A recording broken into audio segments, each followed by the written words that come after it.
दोस्तों 14 अगस्त 1947 ये वो दिन था जिस वक्त हमारा भारत आजादी की ओर बढ़ रहा था।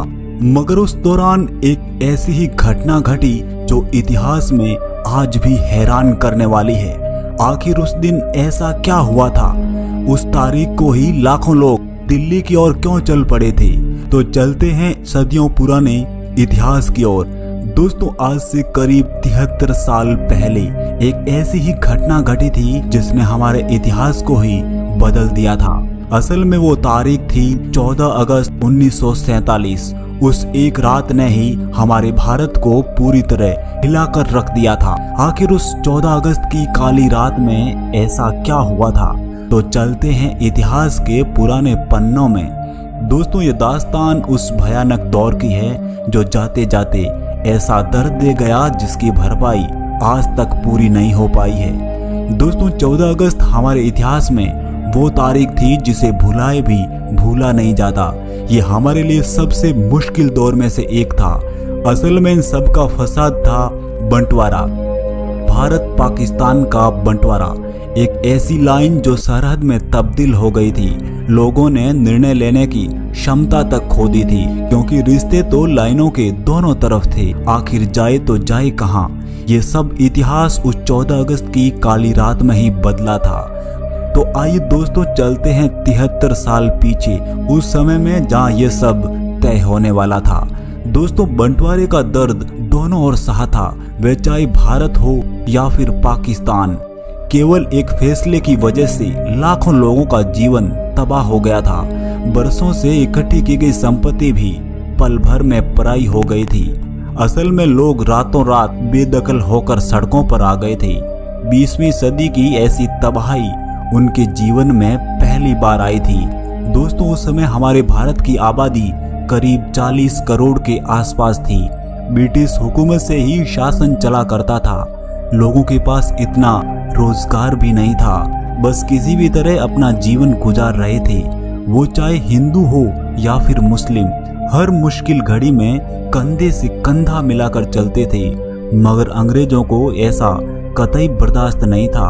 वे एक ऐसे ही मौके की तलाश में थे जिससे हिंदू मुस्लिमों में दंगा होता रहे और भारत हमेशा के लिए अशांत बना रहे। बदलते समय में अंग्रेजों ने धर्म को लेकर एक ऐसा ही खेल खेला जिसकी बदौलत हमारे सामने बंटवारा आया। अंग्रेजों ने अपनी पहली चाल मोहम्मद अली जिन्ना पर चली। उस समय जिन्ना ही मुस्लिम लीग के मुखिया थे। असल में अलग मुल्क की सुगबुगाहट आजादी से पहले ही शुरू हो गई थी। अंग्रेजों ने जो चाल चली थी, अब मुस्लिम उस चाल में पूरी तरह शरीक हो चुके थे।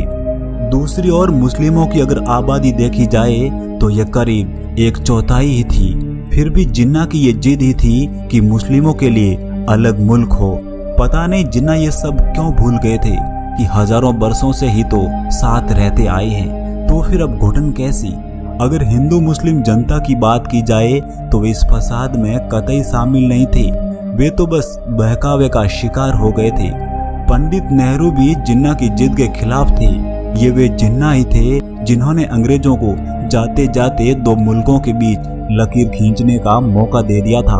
आखिर बदलते समय में वो 14 तारीख भी आई।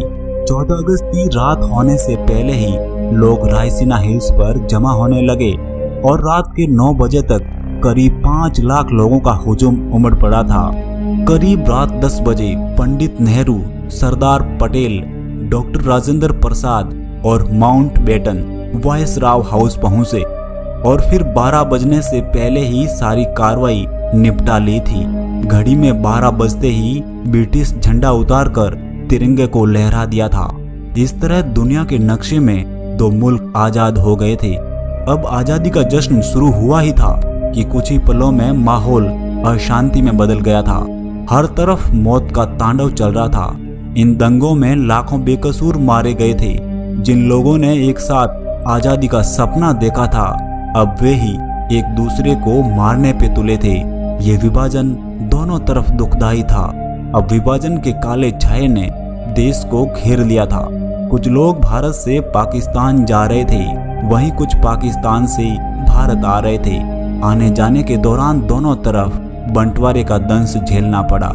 इस भयानक दौर में हर कोई एक दूसरे का दुश्मन बन रहे थे, मगर कुछ ऐसे लोग भी थे जिन्होंने इंसानियत के खातिर हिंदू मुस्लिमों में फर्क नहीं किया था और अपनी जान की परवाह किए बिना ही पीड़ितों को शरण दी थी जिन्हें वे जानते तक नहीं थे। असल में यह बंटवारा अफरा तफरी में ही हुआ था।